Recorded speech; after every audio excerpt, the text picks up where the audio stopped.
Warning: this game features depictions of gore and violence, as well as eldritch and cosmic horror. While this is not my typical type of Let's Play, I think this is an important part of gaming history and worth experiencing.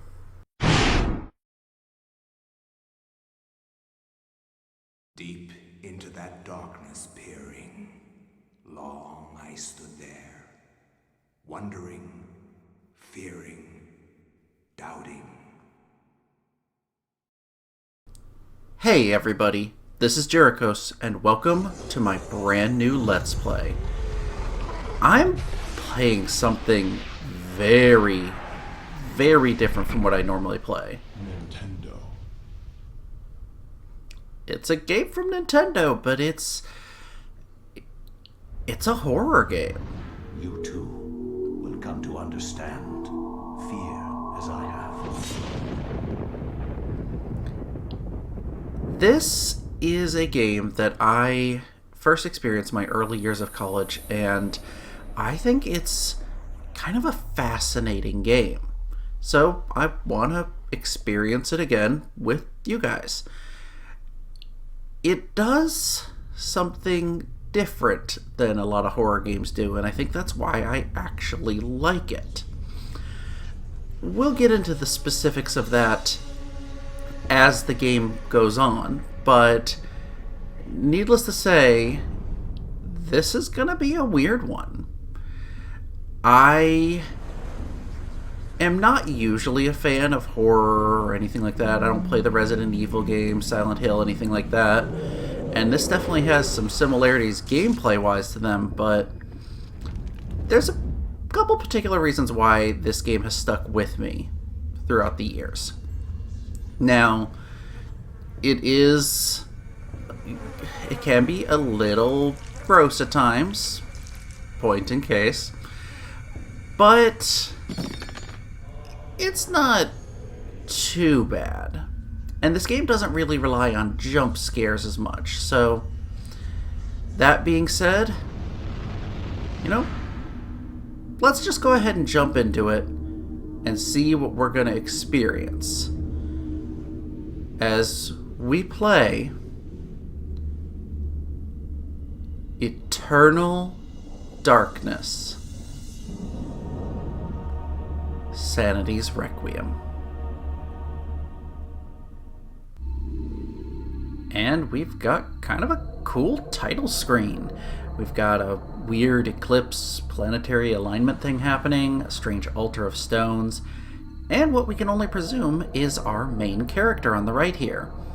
And a neat thing, if you go over into the options menu, oh, that's so cool. I love the sort of creepy look of the X-ray of the skeleton overlaid onto her image. It's just kind of a neat touch. Now I've already got the settings that I want set up, so we're going to switch back up. And also, I love that no matter what menu you're on or what section of the menu you're on, it changes the music a bit. But rather than sit here and marvel at the title screen all day, let's go ahead and launch into a new game.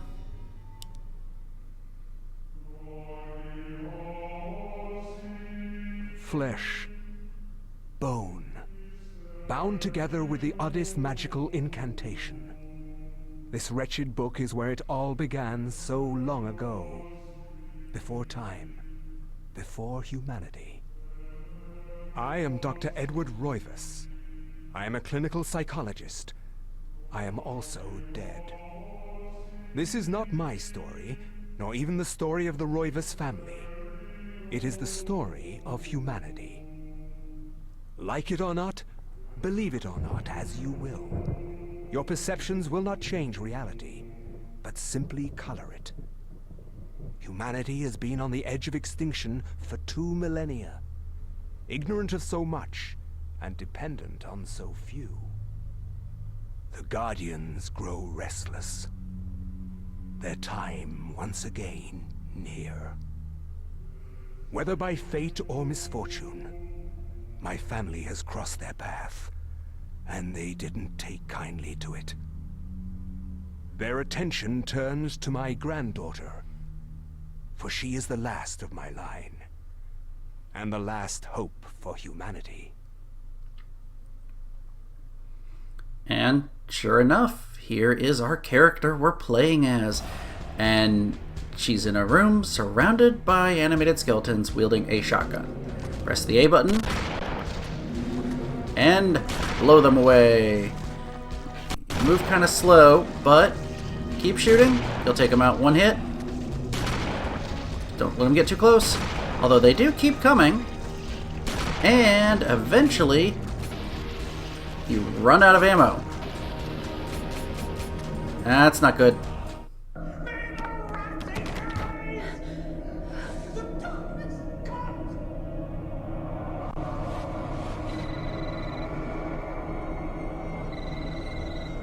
Remember me, Alex.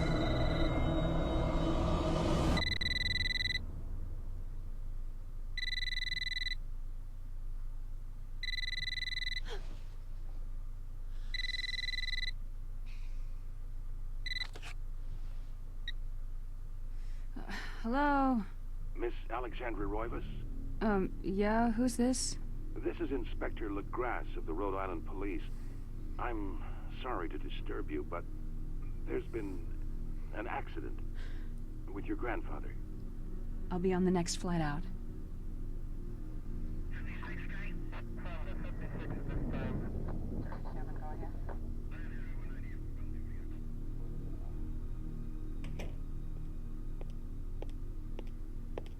Ah, Miss Roivas, I'm pleased to meet you. I trust you had a pleasant trip? Yes, I suppose so, considering. Yes, my condolences. This is most unpleasant. It's a shame we couldn't meet under brighter circumstances. Yes, it is.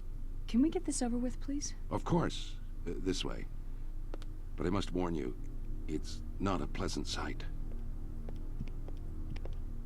I'm afraid there's not much to see.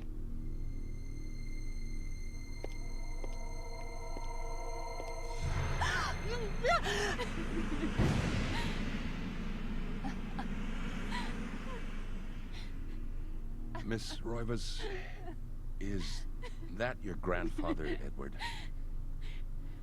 Yes, it's him. He's wearing our family ring. I don't understand. Why are you showing me this? Can't you check dental records or something? What is wrong with you? I'm sorry. It's my job, lady. You're the only living relative, and no, we can't check dental records. There's no head. Oh, none of this makes sense. There's no sign of intrusion, and there was certainly a lot of force used here. I have never seen anything like this in my 20 years on the force. We have no evidence except for the body, and what's left doesn't say much. Ugh, we don't have a single clue. Well, you better find out who did this. I'm not leaving Rhode Island until you do. There must be some clue in this old mansion revealing what happened. I want answers. So do I. I wish I had some.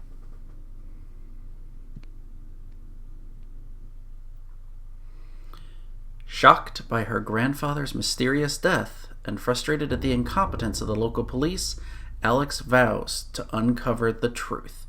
She decides to search the mansion, the place where Edward conducted his research.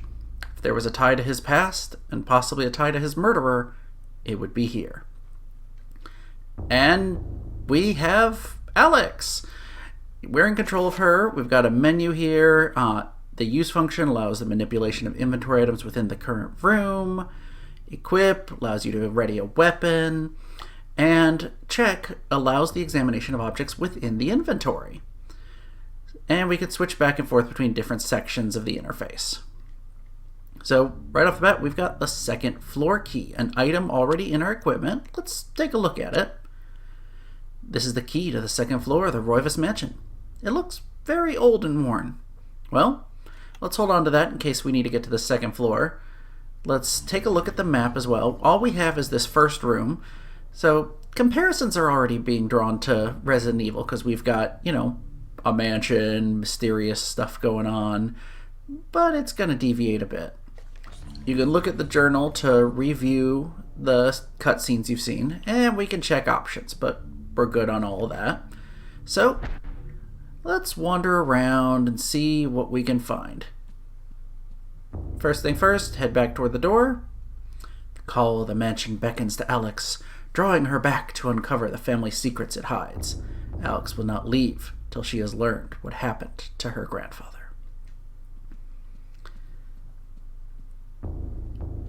Kind of wander around and just let's see if there's anything we can interact with. Well, there's a ticking clock.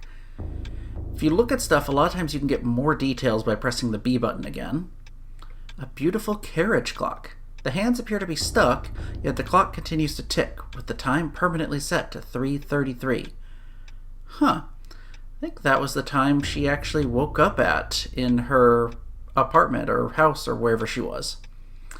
There's a key in the back of the clock, presumably for winding it. Should Alex look at the key? Sure. She picks up the desk clock and pulls the key from it. However, there's something odd about the key. It isn't for winding it at all. It looks like a dresser key. And we get an item. Ooh, strange whispers too. Let's check that. Appears to be the key to a chest of drawers or a dresser. Helpful. See what's going on with this picture back here. Portraits of the ancestral Roivas line the foyer walls. I feel like that's worded weirdly. The ancestral Roivas line the foyer walls. Their faces reveal a dark, brooding edge. There's something about each one that gives the viewer an unsettling feeling. Now you'll notice we're not walking around very quick. You can hold the L button to sprint and run. You do have limited stamina, so it will run out in time, but it can help you get around. Let's wander around the house and take a look. We got a piano here. A grand piano stands here, awaiting the hands of a decent musician. Unfortunately, Edward never really lived up to that description, and as such, the piano fell into disuse. Interesting. Got a neat little view here. Let's see, anything with this? Some pictures. Can't really get more details on them. Let's look at these. Again, just kind of neat how you can look closer at the art even though it may not necessarily mean anything. This is odd.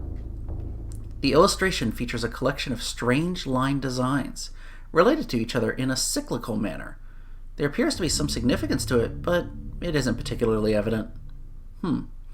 Red, green, blue, all circling around purple. Interesting.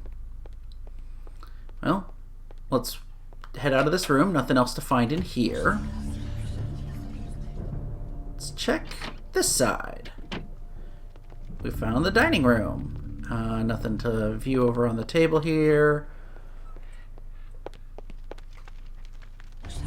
Kind of cool. We got the fire crackling here. Keep us warm.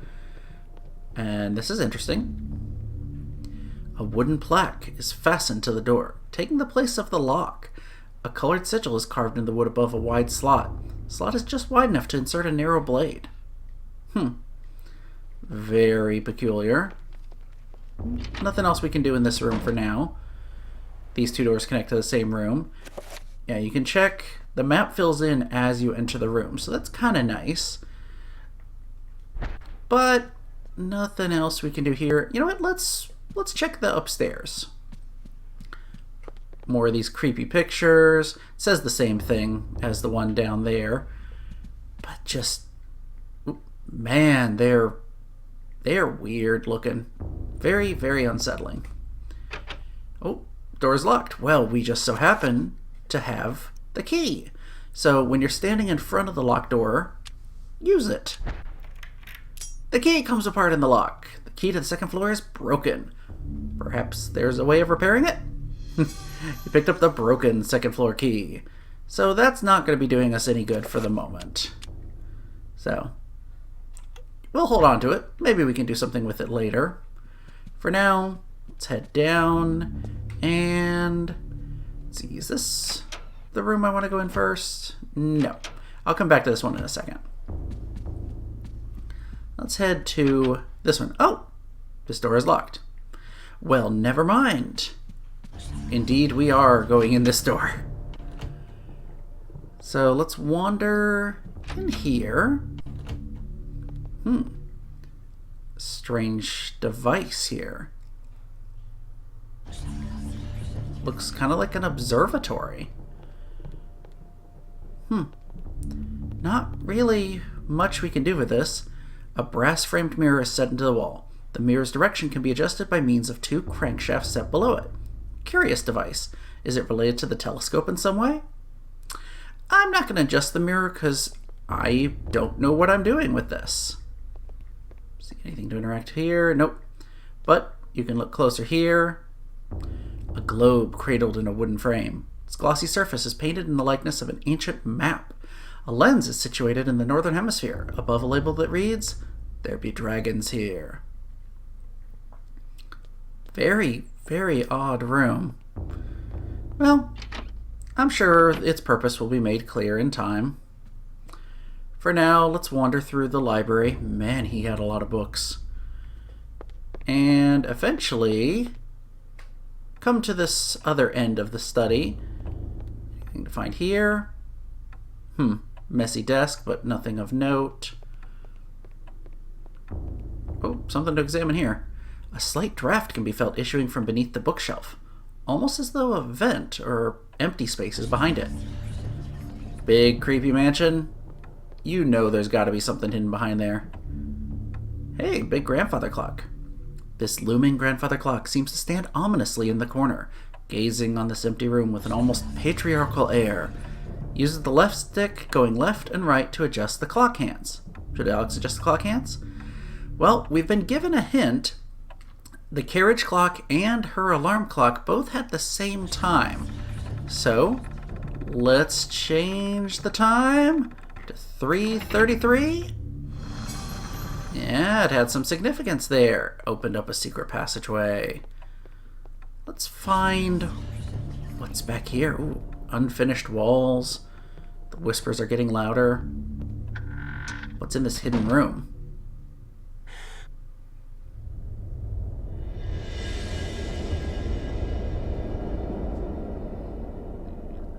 Very odd. This piece of paper? An aged page set inside a glass frame hangs on the wall. An insane scribbling covers the page, incomprehensible to Alex. Perhaps if Alex had some kind of tome, it could be deciphered. This Gothic cathedral is silhouetted against a stark light. The image is vicious and devoid of subtlety. Every brushstroke echoes the spikes of the architecture, imbuing a violent feeling, as though the building itself is a harsh imposition on reality. A grim picture indeed. Lots of interesting stuff here. Looks like some kind of mask. The face is serene in composure, with a faint hint of a smile tugging at the corners of the mouth and eyes, closed in deep meditation. We're going to ignore the very obviously glowing book there and kind of examine the room for a bit. A painting of a jungle-shrouded building. Seems to be a temple in Asia, perhaps from Thailand or Cambodia. Ooh, this is interesting. This is a bizarre drawing of a cyclopean city. Its immense architecture bathed in an unnatural fog. The detail is incredible. As Alex studies it, she can almost imagine the city's inhabitants. Very, very strange. And, ooh, what's this? An ancient Roman weapon, a gladius, is on display above the fireplace mantel. Another token of eclectic junk. Well, you know what? I'm taking it. Alex has acquired a gladius. Ooh, creepy. A diabolic drawing of a stack of human bodies, each one cemented into place. What twisted psyche could have executed this drawing? Though disturbing, it is meticulously rendered down to the subtlest detail. The precise anatomy of fractured bones and the convolutions of spines and ribs entwine into a mesmerizing sight. That's incredibly disturbing. A small shrine of candles. Their placement appears to be very deliberate, matching the etchings on the table and the wall's illustration. The candles are unlit. And can we examine this? Nope, can't examine the picture behind it, but interesting. And let's take a look. No, you know what? I think this is the perfect place to leave it off. We found a mysterious house. We've found our grandfather, unfortunately, has been murdered, and something strange is going on with these weird whispers. Next time, we're going to check out this book and maybe see if we can find a clue behind what really happened. If you've enjoyed this episode, make sure to click like and hit that subscribe button, and I will see you guys next time.